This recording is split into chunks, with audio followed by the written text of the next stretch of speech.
112,566. Yep. That's how many there were of us in the armed forces between December 1941 and December 1946. And 15,738,000 of us came back alive. I guess I must have been number umpteen million and 38. Last man out. Now, the reason for all of those statistics is because I can tell you what every one of those men had uppermost in his mind while he was away in the service. All 15 or 16 million of them, which is nearly a tenth of our entire population, or almost a quarter of the nation if you figure a wife for every man. They were thinking of home, about the wives and the kids they left behind, or the girls they were going to marry and the children they'd have. And they were thinking about how they wanted to live and where. Not holed up in one room back at their family's place, not cramped in a dingy little apartment, and certainly not in anything like a Quonset hut or any other kind of temporary housing, federal, state, or municipal. No, sir. We wanted the real McCoy, a place of our own. Not just any old place, though, but a place of which every average man could proudly say, "This is my home."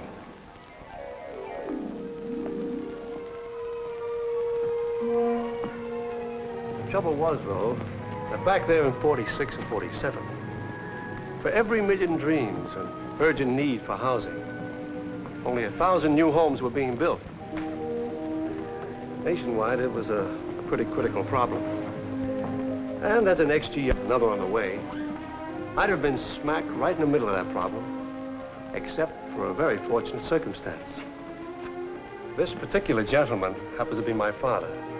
And ever since about 1930, he's been a builder of very fine homes. Well, the rest of this time, that's something I'm mighty proud of. Oh, there's Dad now. Come on in and meet the senior partner. You see, when I got my degree in 48, Dad invited me into his business, and we became David Hanna and Son, Incorporated. But while I was able to shoulder some of Dad's load and help him with the strategy of practical construction, we, the same as a lot of other builders, were having to hurdle some very big obstacles.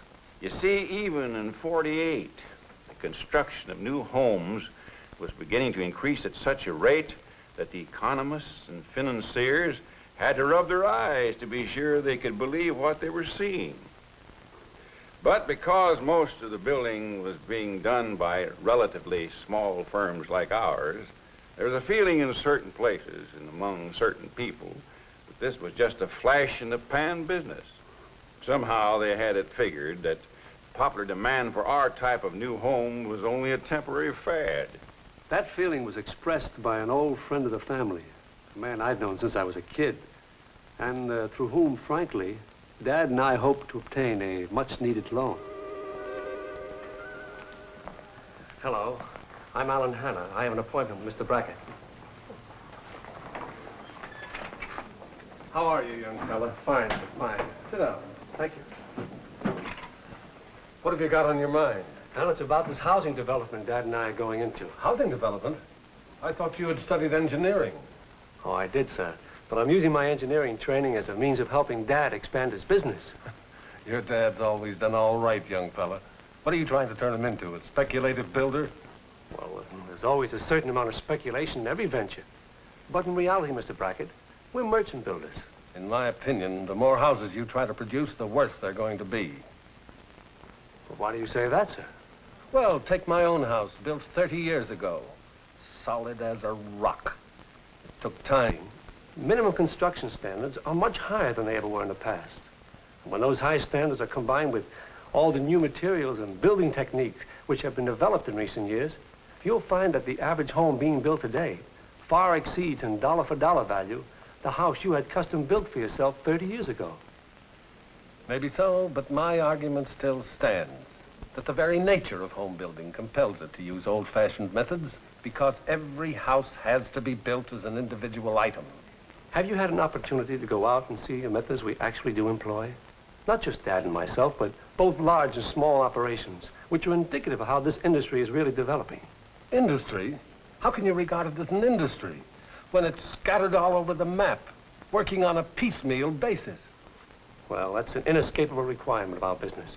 We have to build where the land is. And that, Mr. Brackett, is what I came to talk to you about. Now, we've optioned some property, but according to... It took a bit of doing, but Alan finally persuaded our friend Brackett to take a look at some typical home building operations. Dad and I drove him around to various jobs on the construction, and it certainly was interesting to watch his gradual change of attitude. Slowly, but surely, he came to realize that what to the casual observer seemed to be just a lot of confused activity is actually a well-ordered, systematic series of manufacturing steps, efficiently coordinated as any other major modern industry. So, with the help of Mr. Brackett and his bank, the firm of David Hanna & Son, Incorporated, got launched on its first good-sized venture. The ability to erect a well-built, attractively designed, poplar-priced house is only next to the last phase of the whole operation. Like an iceberg, there's a lot more beneath the surface that never appears on top. Fortunately, as we grew, our home builder associations helped us upgrade our understanding of those more important phases of the business. And as we learned and as we grew, all of us, large and small builders alike, whose only relationship was through our voluntary association, became aware of a very important fact. Because of the accomplishments of the building industry, the entire face of the nation is being changed for the better, even to the extent of creating totally new towns. It's a familiar sight today to see such communities erected on what once were just wide open spaces. And all of this has been accomplished by the initiative of independent home builders who had the courage to venture into such projects. Now there are shopping centers, well-paved streets, parks, play areas, and sports facilities.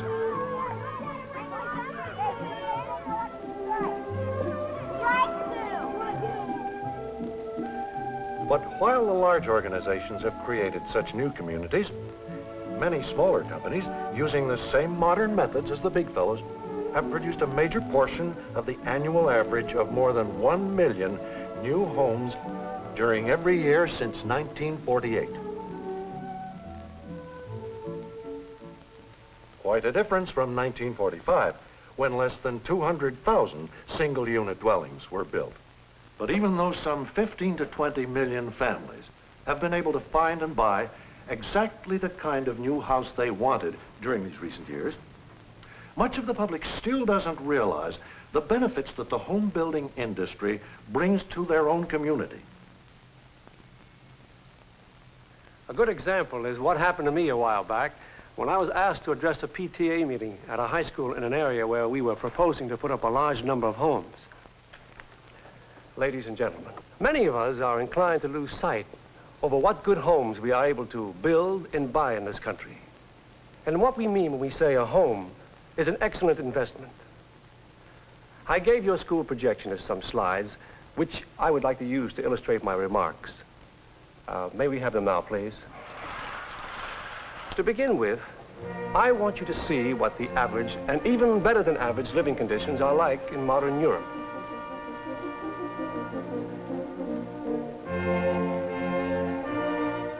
This is a post-war English home, built in 1950. The average English worker must put in about 25,000 work hours to buy this place. And the house consists only of a small living room, small dining room, and completely unequipped kitchen. 2 fair-sized and 1 very small bedroom, 1 bath with tub only, and a 1-car garage.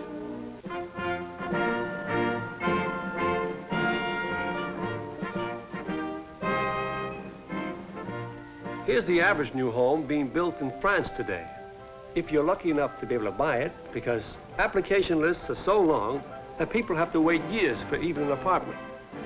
This house will cost its French owner the equivalent of at least 32,000 work hours. or his entire wages for 13 and a half years. In West Germany, where there has been the greatest building activity in all of Europe since 1946, the average price of a new house is equal to the total wages received by a typical German worker after he has put in about 28,000 work hours. Compare what you have just seen with a typical American home, which is available to our average worker at a cost equal to his earnings from about 6,000 work hours. To begin with, there is such a wide variety of architectural styles and floor plans that the buyer can usually find exactly what suits him best in the location where he wants to live. Whether one level, split level, or two-story, this home will consist of a good-sized living room, possibly with a wall of sliding glass doors opening upon a patio. There may be a dining area in conjunction with the living room, or a separate dining room or a family room in conjunction with the kitchen. The kitchen itself will have been functionally designed as a homemaker's center. 3 bedrooms will be served by 1.5 or 2 bathrooms, with tile work and plumbing fixtures that would have made the Roman emperors green with envy. There will be closet, cupboard, and storage room galore, and so on down through innumerable items, every one of which contributes to the enduring quality of the owner's investment. You know, because of the great strides that have been made by our industry, an important change has taken place in American life that a lot of folks aren't even aware of. May we have the next set of slides, please? I guess that even before man became civilized, he used his personal property as a means of showing his status in society. And the more civilized we've become, the more people have been inclined to put their money where they thought it would show them off to best advantage. That, according to the economists and psychologists, is the reason why the American automobile industry grew to be so big and successful.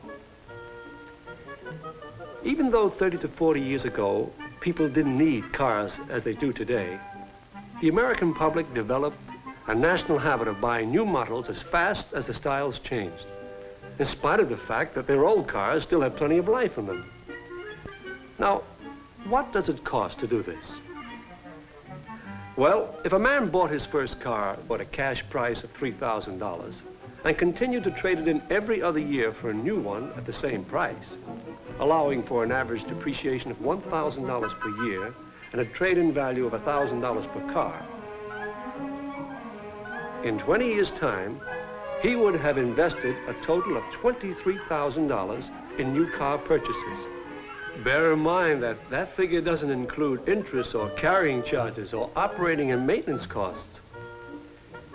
If, after all that, because of financial or some other reason, he can no longer afford to run a car, he will probably realize $1,000 in the sale of it, which means that in 20 years, and after a total expenditure of at least $23,000, he has nothing to show for his money but what he made on the used car.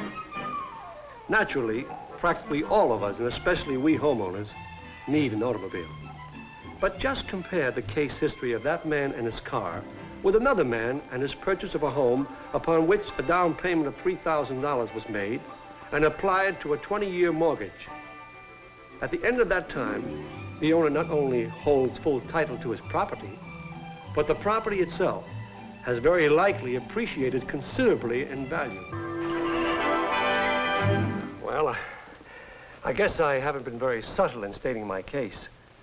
But the fact of the matter is that as a home builder, I'm proud of what we're doing. And when I say we, I'm not referring to just the relatively small company of David Hanner and Son, but I'm referring to the American home building industry as a whole. Thank you very much. Don't be in such a hurry to get away, Mr. Hanna. First, let me thank you for a very interesting presentation. Thank you.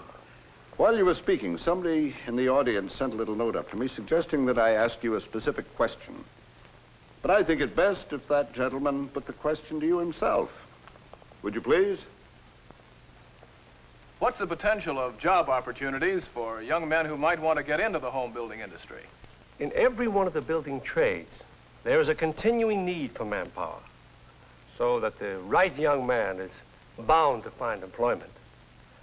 But even more important than that, though, is the research progress being made in materials, equipment, and construction methods. And with the interest in panelized and component-type construction, the requirement for chemists, structural engineers, industrial designers in the building field is greater than ever. Does the industry have opportunities for careers in business administration or other professional capacities? Oh, you bet it has. The industry must have trained manpower in fields of banking, engineering, architecture, market analysis, advertising, sales development, accounting, public relations, and business management, just to mention a few. Additionally, now there are many professions and services directly related to housing which needs specialists. For example, landscape gardening, municipal planning, interior decoration, survey, and so on. And then, of course, there are the building materials manufacturers and suppliers, such as retail lumber dealers, who also need manpower to keep up with the pace of the industry. I'd like to offer this as a suggestion, if I may.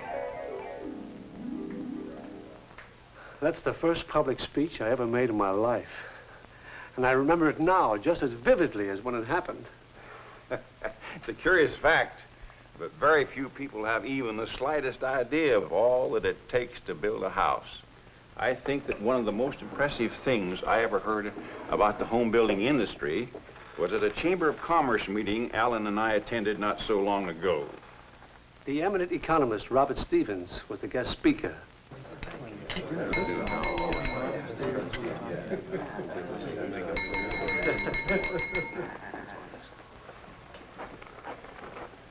Mr. Chairman and gentlemen, a dynamic catalyst is at work in our country. A catalyst of such power and magnitude that its force will continue to stimulate our national economy for future years far beyond my ability to forecast. Now, what is that catalyst? Well, let me show you a brief motion picture that, as an eye-opener, is as astounding as anything that science fiction could ever dream of. Would you hit that switch for me, please?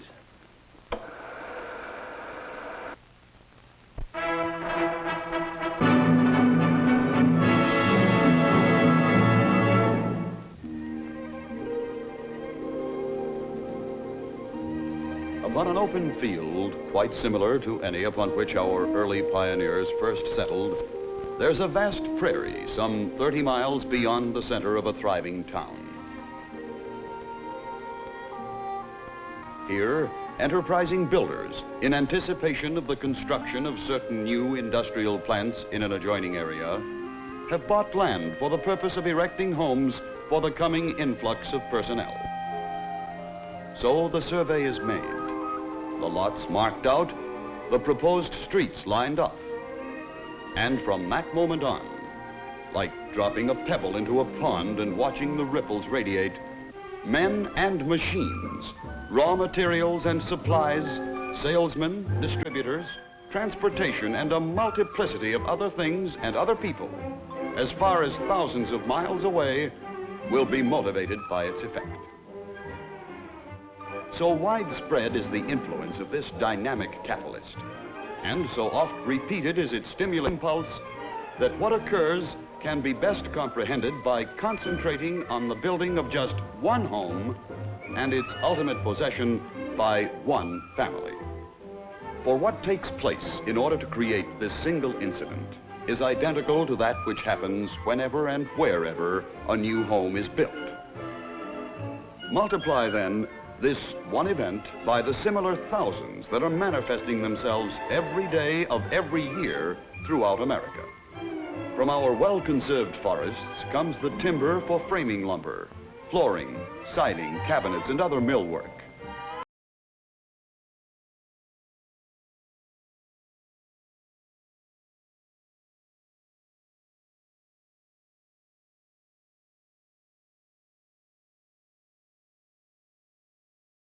and wide, various kinds of rock are mined for processing into gravel, cement, facing stone, and such highly specialized gypsum products as plaster, lath, wallboard, roof deck, and partition tile.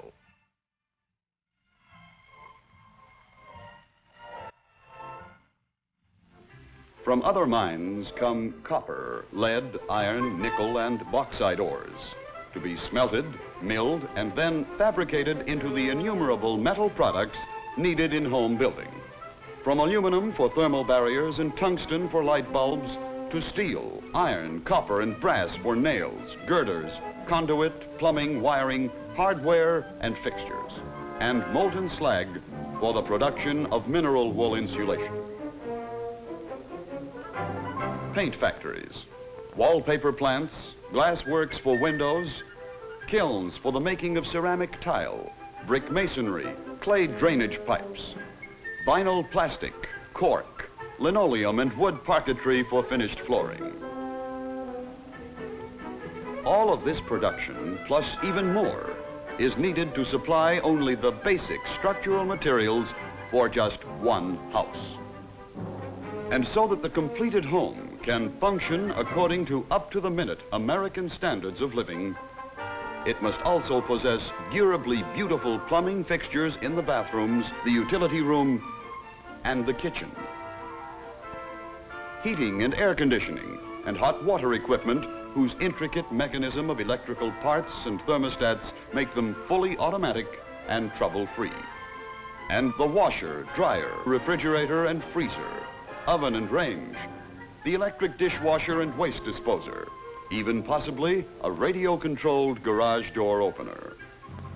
All these conveniences, the results of vast, unending industrial research, design, and production, which a generation ago might have been almost unattainable luxuries, are now so commonplace that they're considered absolute necessities by the most modest of modern American homemakers. And so this house, nearly ready for occupancy by its first proud owners, is the achievement not only of its builder, its architect, its contractors, and its skilled craftsmen in many specialized trades. It is also the achievement of a great composite of many and varied industries and their marketing channels through wholesalers, distributors, and dealers. Today, even one house is rarely isolated. And because that which we have built shall have its neighbors, the road builders have been at work improving highways into the area, constructing streets for the community. And the utilities have been put in: power, water, light, gas, and the telephone, each involving thousands of people in the production, construction, and maintenance of facilities and service. Now our family, one of the many whose individual desires have been fulfilled, take possession of their fine new home. What will they need immediately, regularly, in the very near future, or as time goes on, which will keep the wheels of business and industry continually turning? It's impossible to list but a few to furnish the home: floor coverings, draperies, furniture, accessories, bed linens and towels, thumbtacks and cup hangers and similar gadgets, cutlery, pots and pans, glassware and china, toasters, ironers, mixers and blenders, gardening tools, seeds, shrubs, plant food, 1,001 things. Every family has to eat, and so it helps support the farmers, the ranchers, the dairymen, the food processors.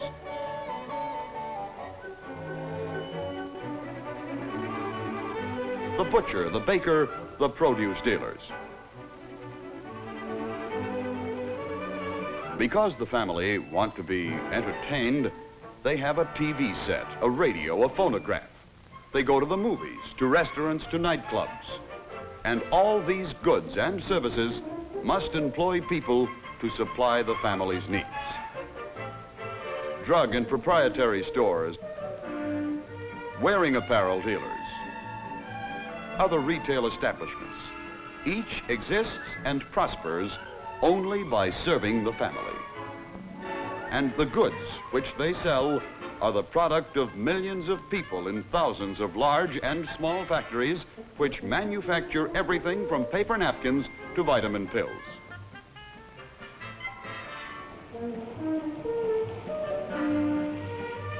The family's automobile, which they will probably trade in for a new one next year, not only helps keep the automobile industry thriving, but continually supports the gasoline station, the service garage, the tire dealer, all of whom must draw upon manufacturers and suppliers of fuel and accessories.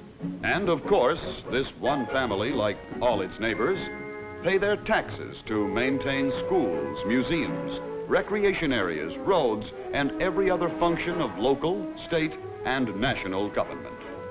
So it is that what just one average family in one average home requires in goods and services, multiplied by the total of home-dwelling families in the nation, is the incentive force which powers the United States of America as the country possessing the highest standard of living in the world. With all the wealth of our national resources, if it were not for the quality of our individual homes and the abundant commerce needed to fulfill the high standards of those homeowners, the face of our nation and our economy would be comparable to darkest Africa. For there in Africa, rich though the land is, the mud and wattle houses contribute nothing but primitive shelter.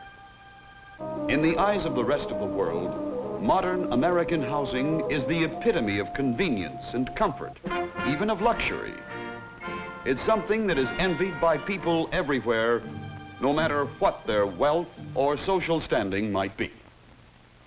Just outside Rome, there's a handsome palace. Here, one may find a contessa of great nobility whose diamonds, emeralds, and masterpieces of art are so precious they are beyond value.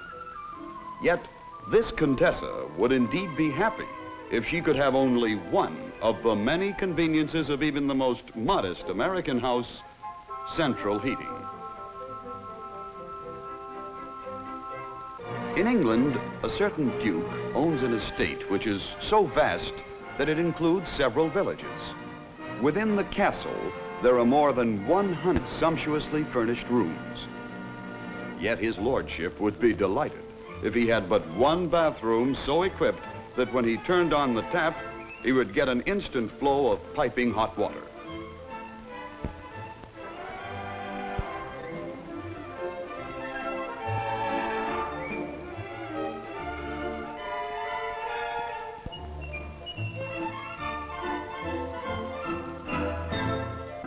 In Russia, though the present-day aristocracy is chosen from scientists, engineers, and skilled professionals, many of them must live one family per room in government-built apartments.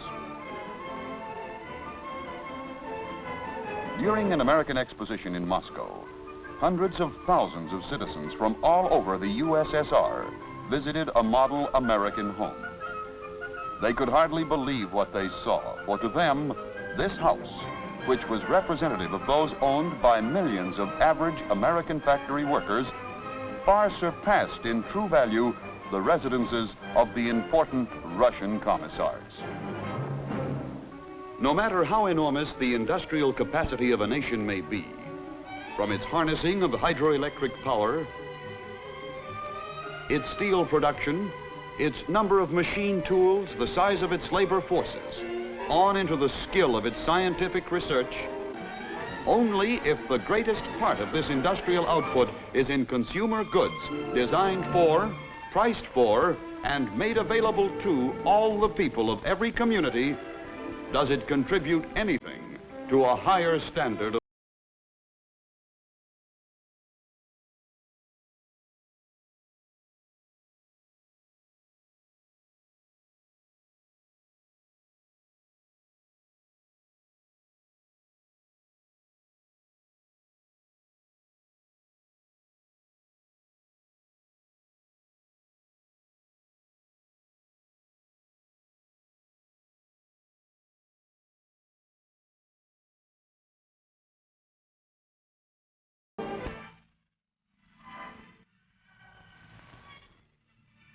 the realization of the American dream, the envy of the entire world.